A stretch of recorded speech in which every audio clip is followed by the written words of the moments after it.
السلام عليكم ورحمة الله وبركاته. بسم الله الرحمن الرحيم. halkan waxaan idinku soo gudbin doonaa mid ka mid ah casharradeennii taxanaha ahaa eed horeba uga daawan jirteen youtube-ka iyo page-ka aanu facebook-ka ku leenahay. haddaba casharkeennan waxa aan halkan idinku soo gudbinaynaa si aad uga faa'iidaysataan daawasho wacan oo wanaagsan. waxaynu ka bilaabaynaa fii haysan c magacaa adiga. fii haysan c magacaa adiga. fii haysan c magacaa adiga. marka haysan waxaa ku jirta xaraf ba'da u eg. xarafkaa waxaa loo akhriyayaa sa' baa loo akhriyayaa, wuxuu u dhigmaa 2 sa'. haysan. fii haysan c magacaa adiga. markaynu leenahay fii haysan c waxaynu u isticmaalaynaa qof aad ixtiraamaysid, waayo c waxaa loo isticmaalaa qof aad had iyo jeer ixtiraamaysid. xagga midigta fii haystu magacaa adiga. fii haystu magacaa adiga. do waxaa loo isticmaalaa asxaabtaada iyo dadka caadiga ee nolosha caadigeeda ka dhaxayso baa waxaad u isticmaalaysaa do. had iyo jeerna jarmalku markay hadlayaan do bay isticmaalaan. marka fii haystu magacaa adiga. marka waa isku mid. dhanka bidix wie ist ihr Name. wie ist ihr Name waa maxay magacaagu. wie ist ihr Name waa maxay magacaagu. wie ist ihr Name waa maxay magacaagu. xagga midigta wie ist dein Name waa maxay magacaagu. wie ist dein Name waa maxay magacaagu. wie ist dein Name waa maxay magacaagu. waa isku mid.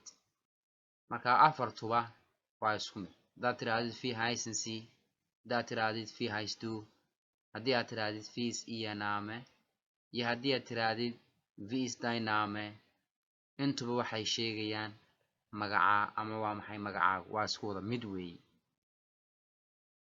marka waxaad ku jawaabaysaa ich heiße Khalif. ich heiße Khalif magacaygu waa Khalif. ich heiße Khalif magacaygu waa Khalif. ama waxaad odhan kartaa mein Name ist Khalif. mein Name ist Khalif. mein Name ist Khalif magacaygu waa Khalif. ama waxaad odhan kartaa ich bin Khalif. ich bin Khalif waxaan ahay Khalif ama magacaygu waa Khalif. waa isku mid. ich bin Khalif markaad leedahay anigu waxaan ahay Khalif weeye, macnaha anigu magacaygu waa sidaas weeye. markaa saddexdaa jeerba saddexdaa habba waad ku jawaabi kartaa. waxaad odhan kartaa haddii aan ku celiyo ich heiße Khalif magacaygu waa Khalif. ama waxaad odhan kartaa mein Name ist Khalif magacaygu waa Khalif. ama waxaad odhan kartaa ich bin Khalif magacaygu waa Khalif. saddexda habba waad uga jawaabi kartaa. haddii lagu yidhaahdo woher kommen Sie xageed ka timid weeye. woher kommen Sie xageed ka timid, macnaha waddankeed ka timid weeye. waddankee ayaad ka timid. woher kommen Sie xageed ka timid. mar walbo aynu c isticmaalayno waxaad xasuusnaanaysaan inaynu la hadlayno qof aynu ixtiraamayno. woher kommen Sie xageed ka timid waa qof aynu ixtiraamayno. ama waxaad odhan kartaa woher kommst du. woher kommst du xageed ka timid. woher kommst du xageed ka timid. labadaba waad odhan kartaa. waxaa kale ood odhan kartaa aus welchem Land kommen Sie waddankeed ka timid. aus welchem Land kommen Sie waddankeed ka timid. aus welchem Land waddankeebaad kommen Sie aad ka timid. marka mar walba oo c ku aragno sentence-ka waxaad ogaanaysaa inaan qofka aynu la hadlayna uu yahay qof aynu ixtiraamayno. marka line-ka ka hooseeya haddaynu akhrino our special land comes to wadankeed ka timid. marka afartuba waxay sheegayaan wadankeebaad ka timid. macnaha afartaa hab ayaad qofka u weydiin kartaa markaad doonayso inaad weydiiso wadanku ka yimid. haddii aan ku celiyo waxaad odhan kartaa woher kommen Sie xageed ka timid, ama waxaad odhan kartaa woher kommst du xageed ka timid, ama waxaad odhan kartaa aus welchem Land kommen Sie wadankeebaad ka timid, ama waxaad odhan kartaa aus welchem Land kommst du wadankeebaad ka timid. haddaba waxaad ku jawaabi kartaa intaas oo hab marka lagu weydiiyo waxaad ku jawaabi kartaa ich komme aus Somalia waxaan ka yimid Soomaaliya. ich komme aus Somalia waxaan ka yimid Soomaaliya. ama wadankaad doontaad odhan kartaa marka ich komme aus Eritrea, ich komme aus Ethiopia. marka waxaan ka yimid Soomaaliya weeye. marka ich komme aus Somalia waxaan ka yimid Soomaaliya. si kale ayaad u odhan kartaa ich bin aus Somalia gekommen waxaan ka yimid Soomaaliya. ich bin aus Somalia gekommen waxaan ka yimid Soomaaliya. ich bin aus Somalia gekommen waxaan ka yimid Soomaaliya. haddii lagu yidhaahdo wo bist du geboren xageed ku dhalatay weeyaan. wo bist du geboren xageed ku dhalatay. wo bist du geboren xageed ku dhalatay. waxaa kale si kale aynu odhan karnaa waxaad odhan kartaa wo sind Sie geboren xageed ku dhalatay. markaan leenahay sind Sie mar walba waxaynu la hadlaynaa qof aynu ixtiraamayno. wo sind Sie geboren xageed ku dhalatay. marka bist du, wo bist du iyo wo sind Sie labaduba waa isku mid, labada hadalba isku mid weeyaan. marka waxaad ku jawaabaysaa ich bin in Mogadishu geboren waxaan ku dhashay Muqdisho. ich bin in Mogadishu geboren waxaan ku dhashay Muqdisho. ich bin in Mogadishu geboren waxaan ku dhashay Muqdisho. haddii uu qofku ku weydiiyo meeshaad ku nooshahay wuxuu ku odhanayaa wo wohnen Sie xageed ku nooshahay. wo wohnen Sie xageed ku nooshahay. markaa Sie mar walba waxay sheegaysaa qof la ixtiraamayo. wo wohnen Sie xageed ku nooshahay. wo wohnen Sie xageed ku nooshahay. si kale ayaanu odhan karnaa wo wohnst du xageed ku nooshahay. wo wohnst du xageed ku nooshahay. wo wohnst du wo wohnst du xageed ku nooshahay. markaad ka jawaabayso waxaad odhanaysaa ich wohne in Siefen waxaan ku noolahay Siefen. ich wohne in Siefen. ich wohne in Siefen waxaan ku noolahay Siefen ama magaalada Siefen ayaan ku noolahay. haddii uu qofku ku weydiinayo telephone numberkaaga waxa uu ku odhanayaa wie ist Ihre Telefonnummer. wie ist Ihre Telefonnummer waa maxay telephone numberkaagu. wie ist Ihre Telefonnummer waa maxay telephone numberkaagu. wie ist Ihre Telefonnummer waa maxay telephone numberkaagu.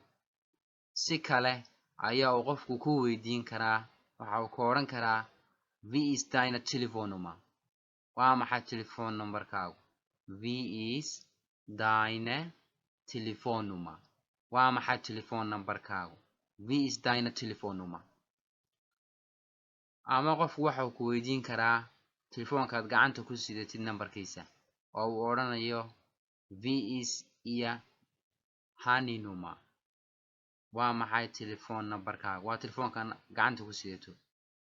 wie ist iyo haninuma iyo haninuma haninuma macnaha handi waa telefoonka numana waa waxa weeye numberka vis iyo haninuma waa maxay telephone numberkaagu vis iyo haninuma ama handi numa vis iyo haninuma waa maxay telephone numberkaagu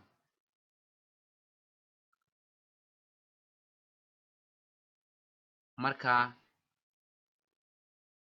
si kale ayuu qofku ku weydiin karaa waxaanu ku oran karaa vis deine haninuma vis dein haninuma waa maxay telephone numberkaagu vis dein haninuma waa maxay telephone numberkaagu waxa kale oo aad oran kartaa vis deine haninuma vis dein haninuma vis dein haninuma waa maxay telephone numberkaagu macnaha telefoonka aad gacanta ku sidatid vis deine haninuma vis dein haninuma waa maxay telephone numberkaagu waa maxay telephone numberkaagu vis dein haninuma marka waxaad ku jawaabaysaa meine Telefonnummer oder meine Handynummer ist 01 015 218 959 552 marka had iyo jeer jarmalku waxa uu isku raacayaa nambarada 33 labana waa u sheegi kartaa meine Telefonnummer ist 015 218 959 552 telephone numberkaygu waa eber hal shan laba hal sideed sagaal shan sagaal shan shan laba marka waxa weeye waa qaabka u sheegi kartid meine Telefonnummer ist 015 218 959 552 labada shanaad oo kale waxa la oran karaa 2 mal 5 waxa la oran karaa 015 218 959 2 mal 5 2 marka la leeyahay 2 mal 5 waa laba meelood oo mishana weey 2 mal 5 2 marka telephone numberkaygu waa kaas weey marka haddii aad tiraahdo my Telefonnummer ist iyo haddii aad tiraahdo meine Handynummer ist mein Handynummer ist labaduba waa isku mid marka sidaas baa laga rabaa inaad ku jawaabtid oo aad jawaabta u bixisid haddii uu qofku ku yiraahdo wie alt bist du macnaheedu waxa weeye imise jir ayaa tahay wie alt bist du imise jir ayaa tahay wie alt bist du imise jir ayaa tahay si kale ayuu qofku ku weydiin karaa wie alt sind sie wie alt sind sie wie alt sind sie imise jir ayaa tahay marka sidaasi mar walba waxay sheegaysaa qof aad ixtiraamayso ayaad u isticmaalaysaa wie alt sind sie wie alt sind sie imise jir ayaa tahay marka aad ka jawaabayso aad leedahay intaasoo sano ayaan jiray waxaad odhanaysaa ich bin 25 Jahre alt waxaan ahay 25 jir ich bin 25 Jahre alt ich bin 25 Jahre alt waxaan ahay 25 jir marka waxa la israaciyay 5 iyo 25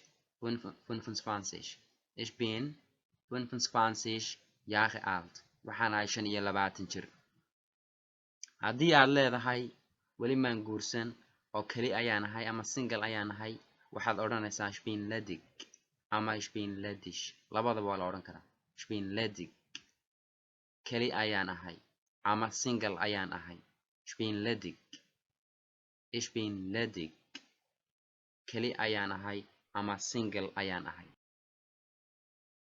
haddii aad leedahay matalan waa la soo furay ama waan furay hadduu ninku matalan wuxuu odhanayaa waan furay gabadhan waxay odhanaysaa waa laysoo furay labadaba waxay odhanayaan ich bin geschieden ich bin geschieden ich bin geschieden waa laysoo furay ama waan furay ninkiina waan furay buu odhanaya dee gabadhiina waa laysoo furay marka waxay noqonaysaa ich bin geschieden ich bin geschieden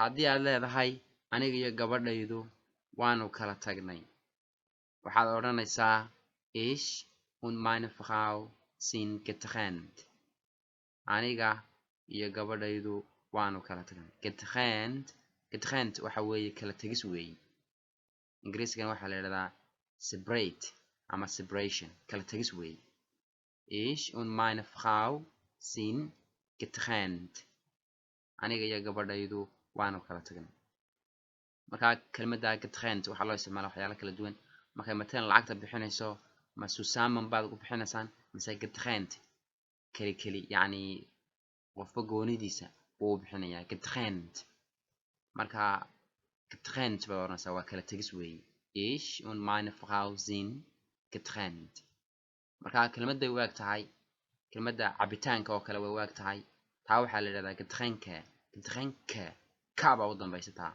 markaa tana t baa u dambaysa iskuma eka getrennt ich und meine Frau sind getrennt aniga iyo gabadhaydu waanu kala tagnay haddii aad odhanayso ich bin verheiratet waan guursaday weeye inantiina way odhanaysaa inankiina wuu odhanaya macnaha inantii markaa macnahaan waxay noqonaysaa waa lay guursaday bay inantii noqonaysaa hadduu inanku yidhaahna waan guursaday bay noqonaysaa labadaba way isticmaalayaan ich bin verheiratet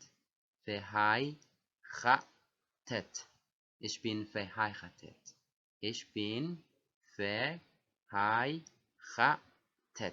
bin verheiratet waan guursaday ama waa lay guursaday labadaba waa isku mid haddii aad su-aal qofka weydiinayso ood leedahay miyaad guursatay ama aad leedahay miyaa lagu guursaday waxay noqonaysaa bist du verheiratet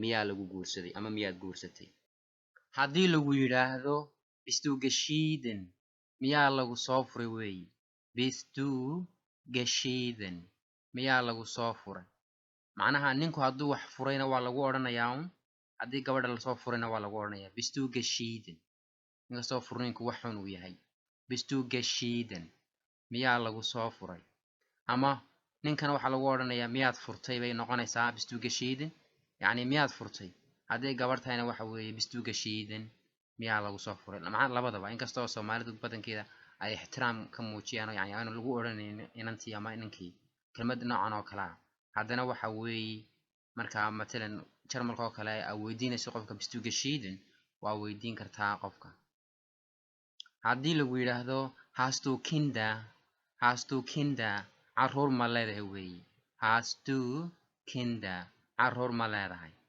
si kale ayaad u odhan kartaa haben sie kinder carruur ma leedahay haben sie kinder carruur ma leedahay mar walba si waxaan hore usoo sheegnay in loo isticmaalayo qofka aad ixtiraamaysid haben sie kinder carruur ma leedahay marka haddii aad ka jawaabaysid hadalka waxaad odhanaysaa ich hab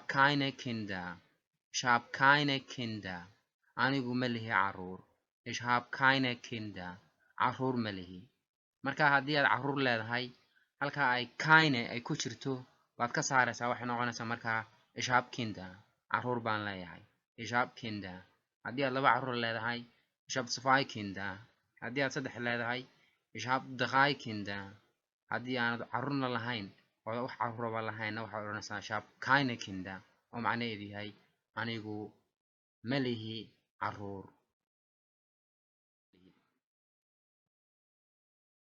nabadgelyo dhammaantiin halkan waxaa inoogu dhammaaday cashirkeenii maanta oo aynu ku soo qaadanay sida qof waliba uu u sheegi karo meesha uu ka yimid meesha uu ku nool yahay meesha uu ku dhashay iyo run ahaantii inuu yahay qof keligiya inuu guursaday iyo inaanu guursan markaa qof waliba oo cashirkan dhagaysta waxa uu ka faa'iidi doonaa sida uu u sheegi lahaa magaciisa telefoonkiisa meesha uu degan yahay meesha uu ka yimid meesha uu ku nool yahay iyo inuu keli yahay, inuu guursaday, inuu carruur leeyahay iyo inaanu lahayn. haddaba haddii aad casharkan sidii loogu talagalay aad u dhagaysato isla markaana aad qalbigaaga ugu soo jeediso, waxaa si fudud aad u sheegi kartaa dhammaan waxyaalaha casharku sheegayo oo aad ka faa'iidaysan doontaa. sidaan hubo waxa uu yahay cashar ahaantii si fiican loo soo habeeyey. casharkeena xiga intaynu ku kulmi doono waa anigoo saxadid sameysa oo idinkaga tegaya nabadgelyo dhammaantiin. asalaamu calaykum waraxmatullaahi wabarakaatuh.